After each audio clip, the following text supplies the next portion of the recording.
Hello student, welcome to the class of grammar. Today we are going to see chapter number 15 clauses.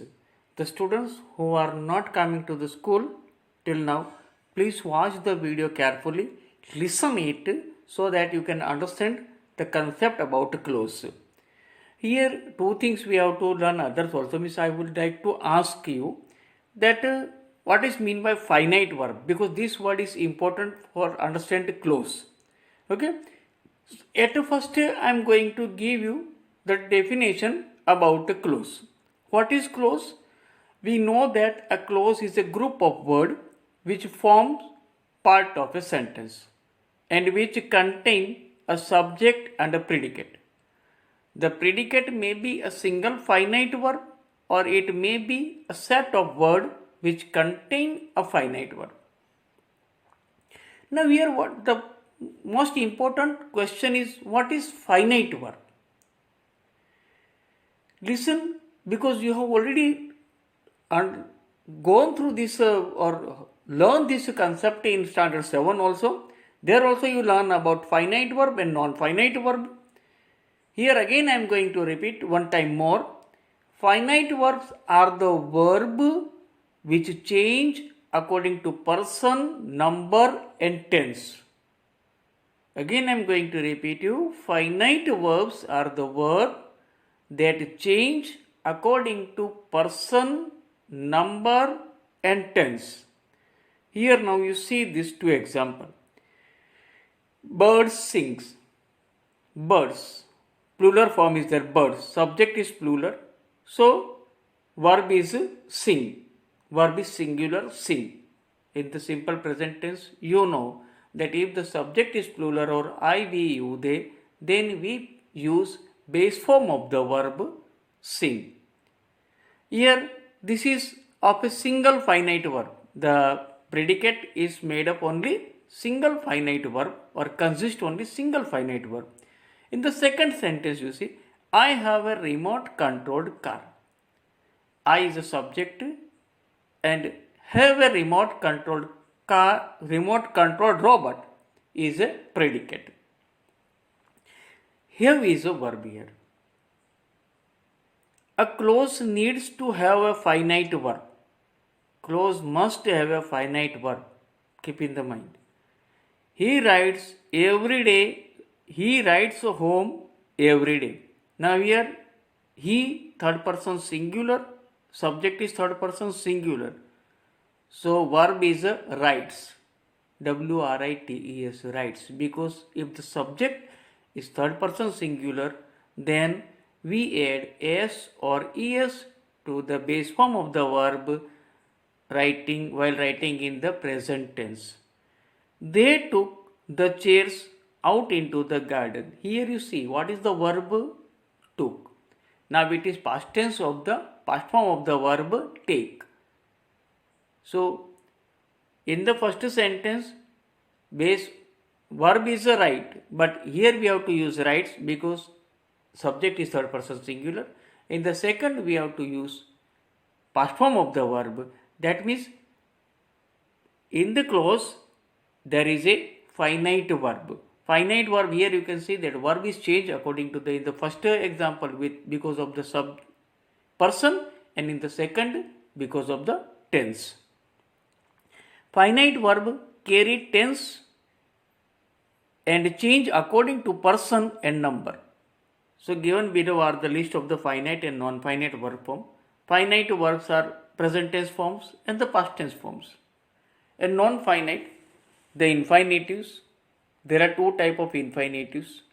Two infinitives, to go, to have, to dance likewise. And bare infinitives without two, that is called bare infinitives. Then the ing forms means present participle and the past participle, the third form of the verb. So this is about finite verb. Now you keep in the mind, please, because this is important thing. In first exercise is depend on that only. What is first exercise is identify the finite verb in each sentence and mark out the clause in each. What is mean by clause? A group of words which contain a subject and a finite verb. that is called clause.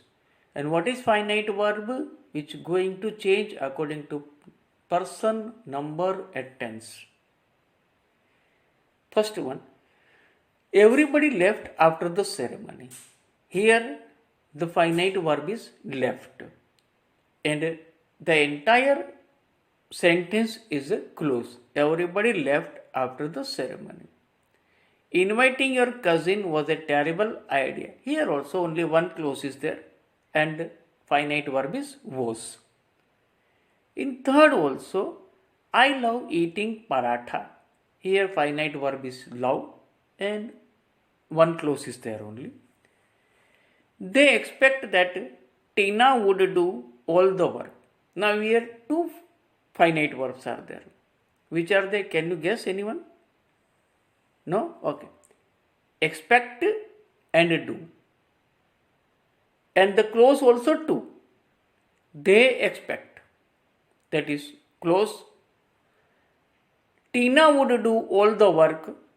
That is the another clause. So two clauses are here. Two finite verb, two clauses.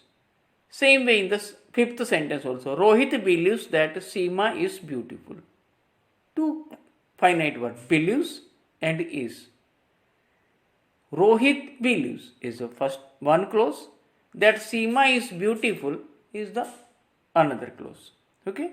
So this is about the exercise 1. In this way we have to write the answer. And don't worry because I am going to send you answer in the PDF. So you have to write down in your CW. Now the another concept what we are going to see, that is main clause and subordinate clause. Because if the two clauses are there, then definitely one must be main and the other must be subordinate clause. Subordinate clause means such a type of clause which have subject and a finite verb but are not able to give out meaning by themselves only. They have to depend on the main clause for carrying out the meaning. That is why they are called subordinate clause. Okay. Now see here. I trust him because he always keeps his word. Then the next sentence also. My daughter loves pasta which she eats every day. Now in the first, let us find out what is subject and the finite verb. Then here in the first one, I is followed by the verb trust. I trust. I trust him.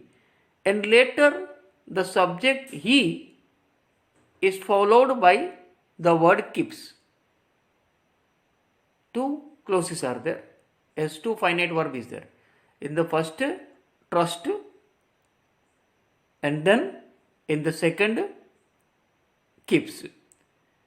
In the next sentence, the subject my daughter is followed by verb loves, and later we have the subject is followed, subject she followed by the verb eat, which she eats.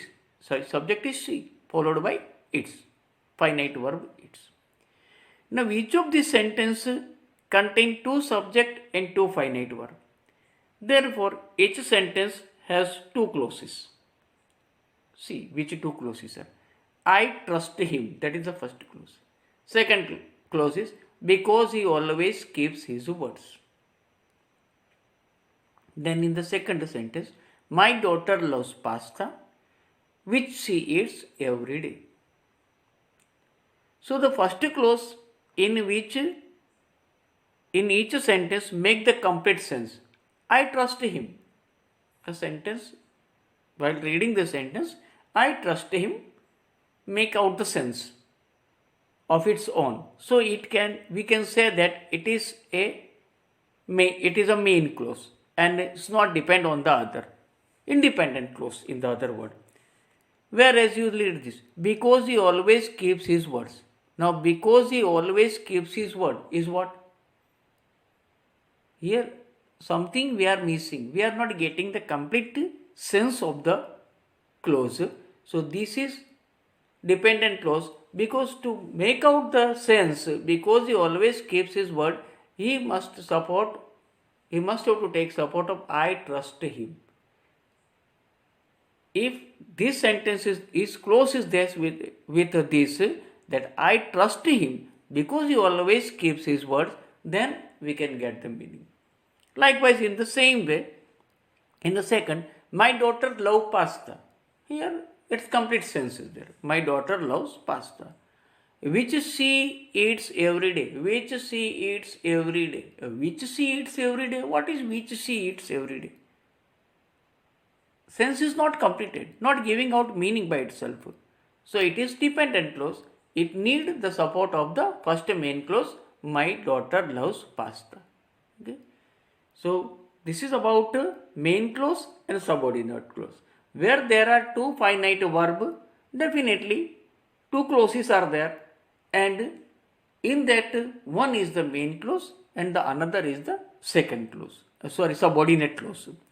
In the exercise 2, we have to do that only.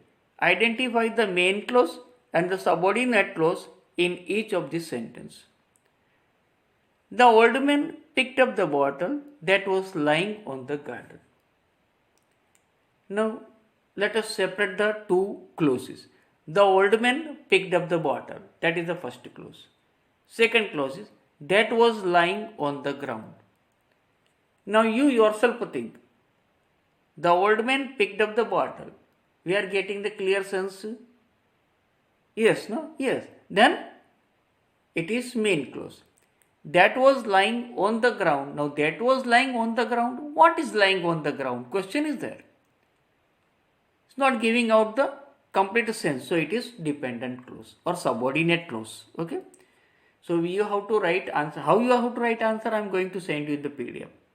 You try to understand what is the concept is there in this lesson. Then the next I would like to say, it is not always like that the first part of the sentence or first clause of the sentence is only the main clause and the second is only the subordinate clause. No, the clause which is joined by any conjunction or any relative pronoun, then it will function as a subordinate clause. See here, in the fourth, let me read about fourth.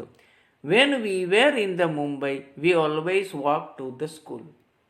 Now here let us separate the two clauses.